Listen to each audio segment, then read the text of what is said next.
Okay, here we go with our shock building video. Remember, this can be generalized for all shocks, even though we're using it to build the Team Losi Racing shocks we use on our trucks. Is pretty much most of the shocks out there have a bottom shock guide set portion that has your O-rings, your shock guides, and a cap. Some load from the inside, like Associated Shocks used to. A lot of them are externally now, and your standard shock cap at the top. Most shocks out there, you have a bleeder screw in them that are your higher end stuff to bleed the shocks. If they don't, it's a little bit different. It can be a little bit more difficult to bleed your shock, but a lot of this will still apply. I already got the preload adjuster on the shock. What I'll do is I'll put a little drop of oil at the base of the shock before I thread it on. And then as you screw it on, it'll lubricate the O-ring that's in the preload adjuster. Make it way easier to adjust your ride height. Otherwise, with the dry O-ring, it takes a lot of force to move them. Lubricating it doesn't affect anything other than just makes it much easier to deal with all your adjustments for preload.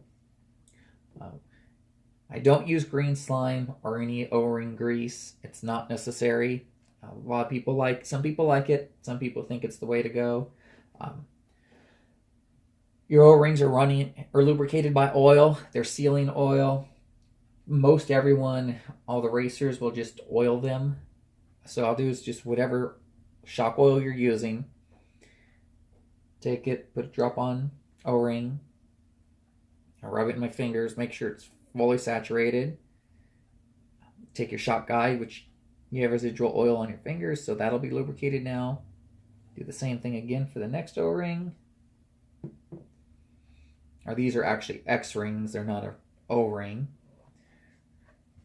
So instead of having just one contact patch, each one has actually two, so you have 4 seals.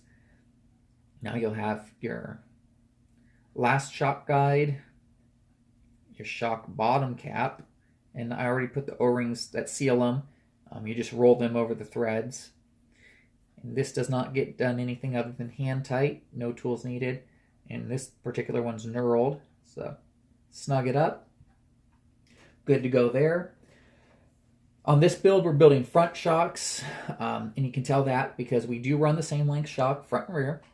They're about 113 millimeters approximately at full travel, which is about 4 3/4 inches. But the fronts, we limit them with 5 millimeters of internal limiting.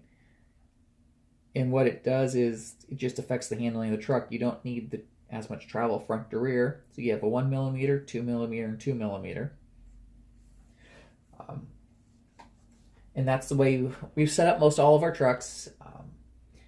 If you want to limit the shocks more, you can do it internally, depending on your setup, or you could add limit straps. That's always a way of doing it. But this is our basic setup. If you go carpet racing, again, some people like shorter shocks on their trucks. They're a little bit less weight. Weight's not really a big deal on these trucks as much as people would think. And some people like to believe because we have so much power nowadays, you can make up for most of the weight in the power. Even running only 2 cells, you just put a little bit more power in the truck, add some timing or gear it up. You can make up for it for the most part.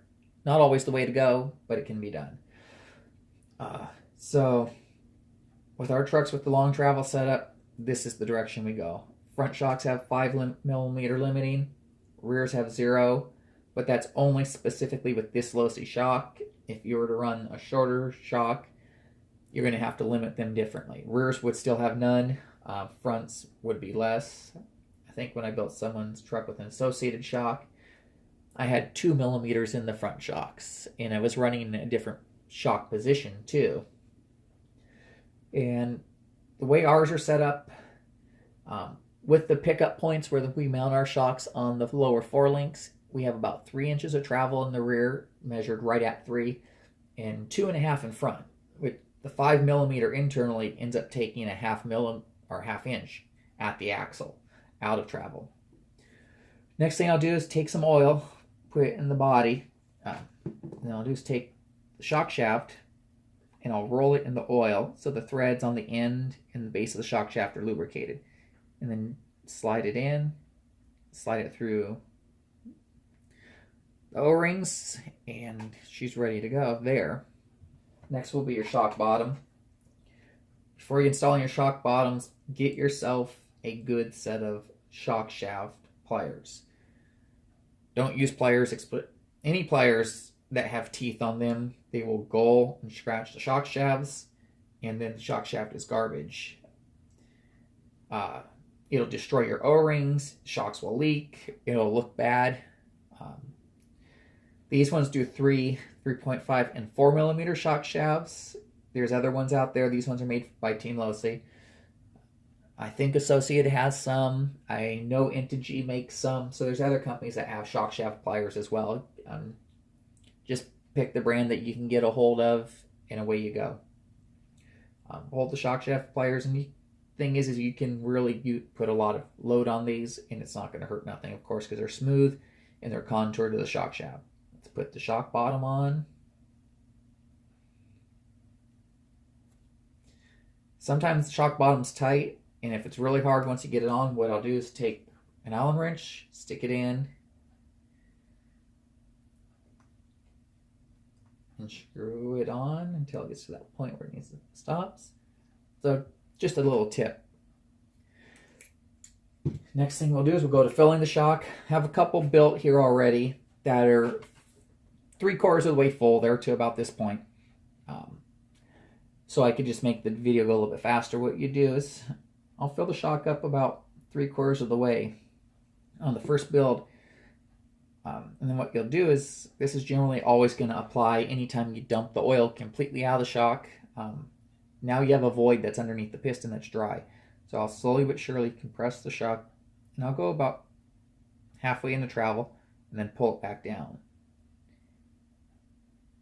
And all the air underneath the piston is now cycled through, and it's pulled the oil underneath the piston, and you'll have a lot of air bubbles in your oil. So what I'll do is you'll have to let that shock usually sit 5 minutes, 10 minutes or so more. And if you pull it faster, it's going to aerate and turn the shock, which these are emulsion shocks where air and oil mixes, but it mixes more so if you move the shock shaft at a faster rate, and then it's harder to bleed. You want all the air out when you go to bleed the shock. So now we have another one that's ready to go. It's full to this point here. Already did that process.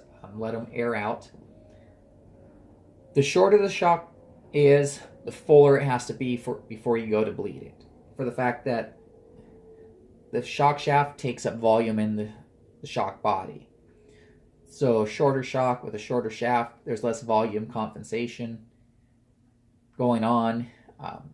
So if it's not full to the top, it very well, when you go to bleed it, you're going to end up possibly having air in there, which you don't want when you bleed the shock properly. I'll build this one, and I'll show you kind of, give you a demonstration of what I'm talking about. Oil's not quite to the top, but it's very close. And as you compress it, there is no place for the excess oil to go. So now it starts to bubble up, and you have a bubble at the top of the shock body. The less oil that, if further down it's in here, the less that chance that is, but you need that to happen, because when you go to bleed the shock, you want oil to come out the cap, the bleeder of the cap. Then there's no oil. And I'm going to even top this one up a little bit more. So let's say now you can see it even more. You know that shock's completely full. And when you go to bleed it, it's going to push all the air out of the bleeder cap, and you're going to have a little bit of excess oil. That way you know the shock's completely full of oil.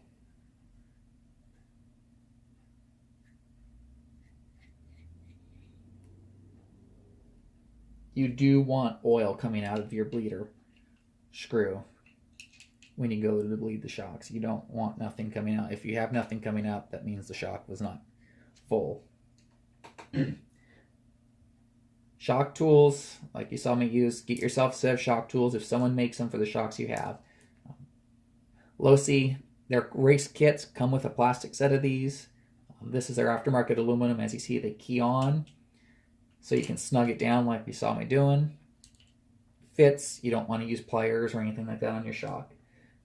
Next thing will be, always keep the bleeder screw hole when it's open upright. These bleeder screws have a copper gasket on to seal them because of an aluminum cap. If you have a plastic cap, sometimes they will not have the gasket because it's not needed. So now when you go to bleed the shock, do not bleed it fast. You want to bleed it and move it very slow. As you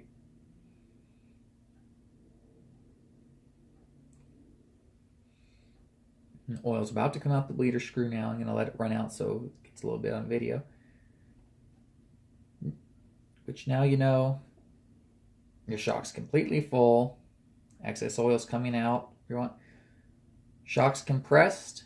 Hold it compressed.